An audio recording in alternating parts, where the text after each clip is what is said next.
श्यामलाल अचानक उसका हाथ जोर से पकड़ लेते हैं। बहुत उड़ने लगी थी ना तू। वो उसे घसीटते हुए ऊपर वाले कमरे में ले जाते हैं। पायल चीखती रहती है लेकिन कोई सुनने वाला नहीं होता। कमरे में अश्विनी, श्यामलाल और कीर्ति खड़े होते हैं। एक के हाथ में डंडी, एक के हाथ में बेलन और एक के हाथ में बेल्ट होती है। मुझे लगा आप लोग बदल गए होंगे, लेकिन आप लोग तो अभी भी वैसे ही हैं। मुझे छोड़ दो, मेरा बच्चा भी है मेरे साथ, मुझे जाने दो। तूने हमें जेल पहुंचाया, तुझे लगता है हम इतनी जल्दी बदल जाएंगे? अब देख तुझसे जेल का बदला कैसे चुकवाते हैं। तुझे तो आज पूरा सबक सिखा कर ही मानेंगे। तीनों मिलकर उसकी बेरहमी सी पिटाई करते हैं। पायल चीखती है, रोती है, लेकिन कोई रहम नहीं करता।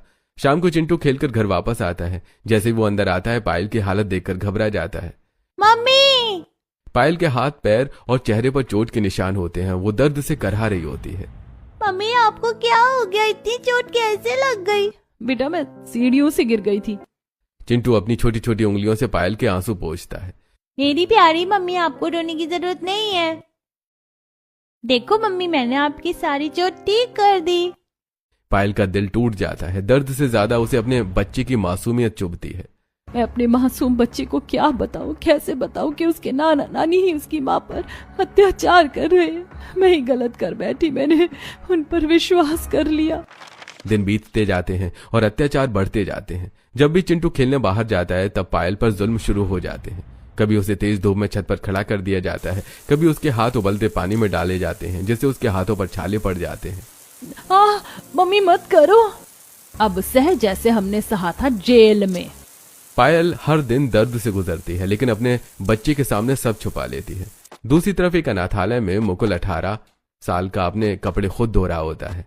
आसपास और भी बच्चे होते हैं जो काम और पढ़ाई दोनों करते हैं।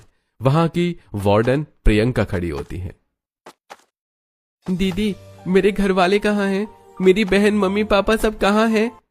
मैं तुझे मिलवा दूंगी। तू हर दिन यही क्यों पूछता है? क्या तेरा मन यहाँ नहीं लगता? हम तेरा परिवार नहीं है क्या? आप मेरी दीदी हो, लेकिन मुझे अपनी असली परिवार से भी मिलना है। तभी एक बच्चा खुशी खुशी दौड़ता हुआ आता है। मुकुल, मैं जा रहा हूँ, मेरे मम्मी पापा मुझे लेने आ गए। मुकुल उसे जाते हुए देखता है, उसकी आंखों में आंसू आ जाते हैं। तू भी देख लेना, तेरे घर वाले भी तुझे लेने आएंगे। मुकुल अपने हाथ में एक आधी फटी हुई फोटो निकालता है जिसमें उसकी बहन पायल की तस्वीर होती है। मेरे घर वाले कब आएंगे? क्या मैं हमेशा के लिए अनाथ हो गया हूँ? मैं तेरी दीदी हूँ ना, उनसे मिलकर तू क्या करेगा? उन्होंने तो तुझे मरा हुआ समझ लिया है। दीदी, मुझे बस एक बार उनसे पूछना है कि उन्होंने मेरे साथ ऐसा क्यों किया। दूसरी तरफ पायल भी अपने कमरे में बैठी होती है। उसके हाथ में भी उसी फोटो का दूसरा आधा हिस्सा होता है। काश उस दिन मैं